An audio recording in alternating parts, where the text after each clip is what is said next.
ഇപ്പോൾ KCL match number 5 ആണ്. അതിനകത്ത് ആലപ്പി റിപ്പിൾസും അതുപോലെ തന്നെ കൊച്ചി ബ്ലൂ ടൈഗേഴ്സും തമ്മിലായിരുന്നു ആദ്യ മത്സരം വന്നിരുന്നത്. ആദ്യം ബാറ്റിംഗ് ഇറങ്ങിയ കൊച്ചിൻ ബ്ലൂ ടൈഗേഴ്സ് 183 റൺസാണ് 8 വിക്കറ്റ് നഷ്ടത്തിൽ 20 ഓവറിൽ സ്വന്തമാക്കാൻ സാധിച്ചത്. അവരുടെ ബാറ്റിംഗ് നിരയിൽ തിളങ്ങിയത് വിനൂപ് മനോഹരനാണ്. 66 റൺസ് അദ്ദേഹം സ്വന്തമാക്കി. ആൽഫി ഫ്രാൻസിസ് 31 റൺസാണ് സ്വന്തമാക്കിയത്.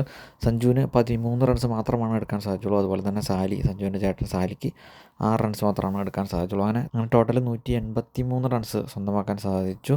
ആലപ്പി റിപ്പിൾസിന് വേണ്ടി ബോളിംഗ് നിരയിൽ ശ്രീഹരി 2 വിക്കറ്റ്, അതുപോലെ തന്നെ ബാലു 1 വിക്കറ്റ്, അക്ഷയ് ചന്ദ്രൻ 2 വിക്കറ്റ്, ജലാജ് 2 വിക്കറ്റ് സ്വന്തമാക്കി. അങ്ങനെ 183 ഒതുക്കാൻ ആലപ്പി റിപ്പിൾസിനായി.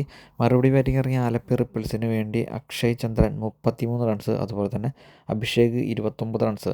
ഇവർ രണ്ടുപേരും മാത്രമാണ് മര്യാദയ്ക്ക് കളിച്ചുള്ളൂ എന്ന് പറയേണ്ടി വരും.